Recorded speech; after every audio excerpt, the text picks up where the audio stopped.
Hello, motherfuckers. I'm Brian Tulsa in this channel. Hi. I have already had a lot of drinks for a gag I did for the other channel.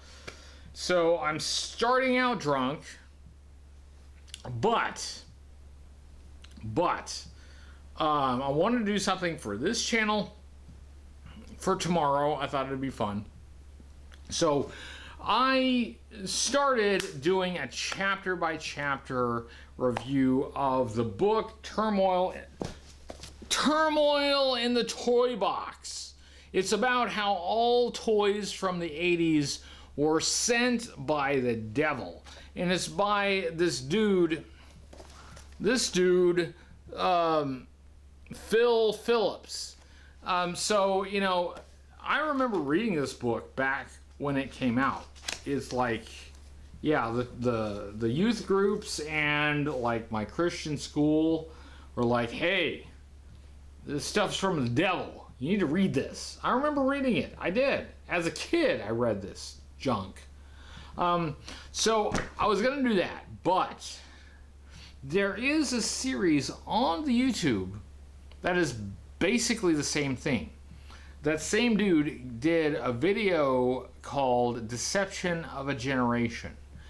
And it has basically the same content as this book. And this channel here that I found has it split up into 10 parts. That's good because it breaks it out into bite-sized chunks. I guess what I'm going to do is I'm going to do a reaction to Turmoil in Toy Box, Deception of a Generation, Part 1. And I'll get through all the parts, but hey, yes, I am drunk, but I'm going to get more drunk because you and I are going to make a drinking game out of this. We get your drinks ready. Pause the video, get your drinks ready. We are going to make a drinking game out of this. It's easy. What you do is you take a drink every time one of these assholes says the word occultic. Not occult, but occultic. They really like that word because they think it makes them sound smart.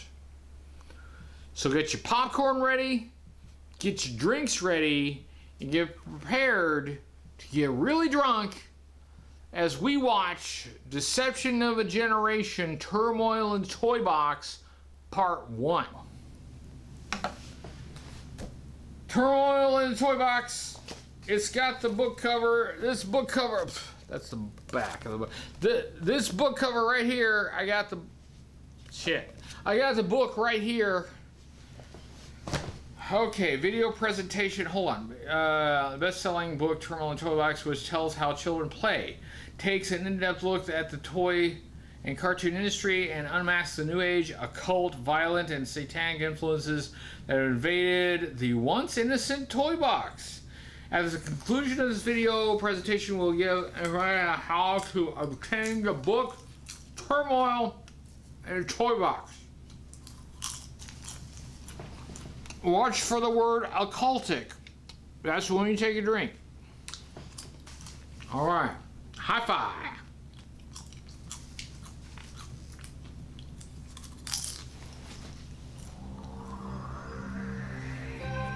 Ooh. Eagle's Food. From the Eagle's Nest. Eagle's Nest. With Gary Greenwald. So, they're pretending this is an episode of like another show, like the guy's being interviewed by somebody important. This unique program combines the dynamic ministry of God's Word, the discussion of contemporary issues, and the demonstration of God's power. Oh, hey, we're going to get a demonstration of God's power. Maybe he'll turn some water into wine.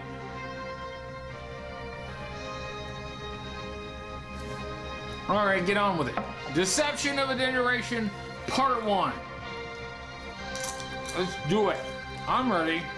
You ready? Hello, I'm Gary Greenwald, and over the past several years, Gary Greenwald. Eagles Nest Ministries has exposed certain things like rock and roll music, Dungeons and Dragons, marijuana, and even the New Age movement. And now we feel there's another attack upon our society. Let me ask you Let's something. say something like wicked If this witches guy is and so demon Christian, clouds and why does he spellbooks have a and even porn the zone of stash? eternal evil? Why does What he comes look to like mind? What do you he think of? almost You think certainly of appeared Covenant in Witches a or pornographic Seance? videotape from the 1970s or early 80s? Witches, demon clouds? Where do we start, Mr. Van Gool? Oh, no. You start by getting Wait, that no. spell book before those foolish witches destroy the world. Don't you attack Scooby-Doo. Scooby-Doo is sacred. I'm afraid I cannot. Like we're not into witches either, sir. We'll stick with you. If you wish, I'm going to hunt down that demon mist in the zone of eternal evil where the darkest spirits are trapped. Like on second thought, send us a postcard. Good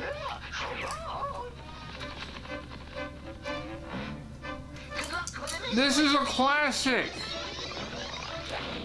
If they don't recover that book, no amount of luck will save us.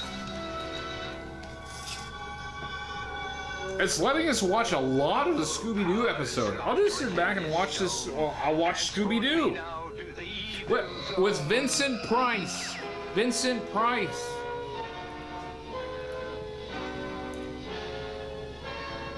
I hope I find that mist. You know, you've been watching a Scooby-Doo cartoon, and it's amazing to me to see what's being brought forth in a cartoon. We've seen spell books, occultic amulets, we saw a crystal ball, astral projection to the evil zone, all of this in a children's cartoon. Now, I've got a guest today. His name is Phil Phillips. He's from Texas. He has been involved in missions work in his life, and he has now felt called to study Phil the effect Phillips, of and on the TV cartoons screen and is children's toys demonism. in Are they programs saying about something our about children Mr. today. Phillips? I'd like to introduce a young man, and Phil, God bless you, and it's good to see you today. Pleasure being here today. Now, Phil, I'll tell you what, 14 years ago, Scooby-Doo was a lot different than what we see today, and I could hardly recognize Not it. that Can you much tell me difference. What's going on in this cartoon? Yes, there's a vast movement toward the occult within the cartoon and toy industry. Most people don't realize that 80% of all cartoons deal directly with the occult, and 40% of the toys on the market have occultic influence, and these are the most popular. Occultic. And these Occultic. toys You said occultic. are Take a actually drink. a mirror of the cartoons, is that correct? Right, they're released together. It's a form of marketing where the toys and the cartoons are released together to create this popularity for the toys. Now, That is you have true. a concern. I know that all of this is affecting our youth, and I wanted to know, do you feel that there are a lot of children that are being influenced by the cartoons they watch? Oh yes, take for Of course he does. That's why he's on the show. Masters of the Universe. It can be seen as many as 31 times a week in an area, with a viewing audience as much as 16 million children. 16 million. And so we're seeing a vast effect on the whole United States and other countries around the world through these Sweeping the nation. Millions of children now watching occultic. Occultic. Take a And then drink. going out and buying occultic toys. Now, could we I said say it's that occultic there's again. witchcraft and occultic practices that are A third actually being occultic. portrayed in these cartoons? Oh yes, the witchcraft and occult practices are not make-believe. They're taken from actual witchcraft, actual pagan religions, levitation, mind control, astral projection, and other forms of witchcraft ceremonies are portrayed within the cartoons. All of these things are portrayed in the cartoon? Yes, pretty much so. Well, then we could suspect that there's some kind of a spiritual force behind these things. Of course there Program is. our children. Oh yes, the children receive this in a very different light than we do. Well, Lynn, before we talk about that, let's go into another Scooby-Doo cartoon and let's Oh, see more some of the Scooby-Doo. occultic More and Scooby-Doo. witchcraft More influences that are Scooby-Doo. very blatant in this cartoon. Let's go to Scooby-Doo again here.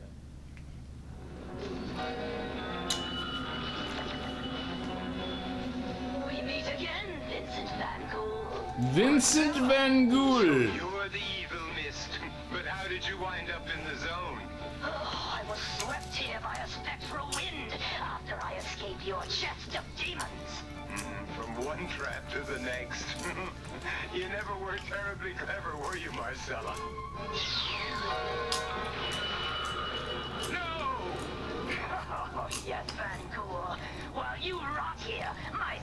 witches will set me free at last to haunt the heavens and the earth. In a short while, Vincent, my loyal sisters will rescue me from this zone. This is all make-believe. Count on those 3 witches if I were you, It's all Marcella. fantasy. Oh, I do appreciate your concern, but with the Book of Spells, they can't fail. Once they reach Stonehenge and make a brew, they'll chant Spell 13. Which will set you free. Precisely. And I'm afraid you can't follow me. At least not without your lovely necklace. She took the necklace. Get used to Mr. Van Pool, I think. He'll be staying here quite a while. This Scooby-Doo had Vincent Price, which is fantastic. Spell 13.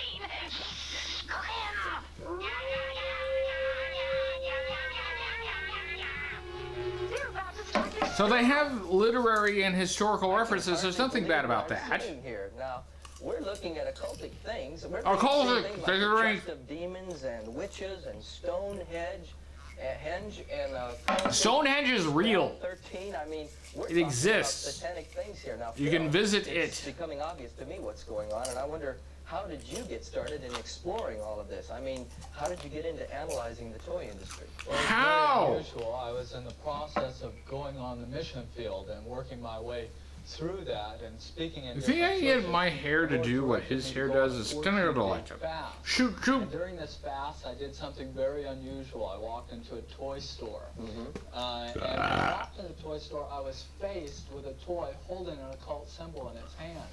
And this got my curiosity up, so I purchased the toy. And I read the comic book that was with it, and it was occultic practices within the comic book. So I talked about it in the church. What in that toy night, but I didn't was think it? much of it. I threw it in the back seat of my car.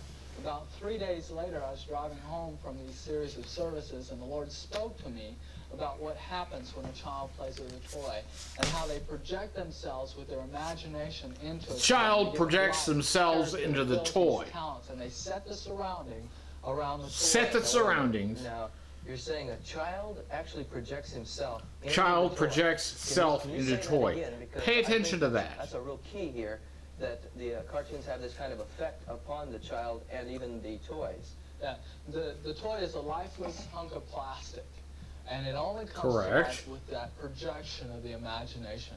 Imagination. And they give it life. Also important, character, it's imagination. abilities, talents, and set the surroundings around the toy. So the child vicariously lives through that toy. Yes, very much so. Okay, well, part 1 stops abruptly, but I don't want to continue on. I do want to break this up into smaller chunks because I don't want this to be a super long video. But part 1, he doesn't even say what toy he bought that had an occultic symbol. Drink when you hear the word occultic. He doesn't say what it was. I know what it was because I have read the book.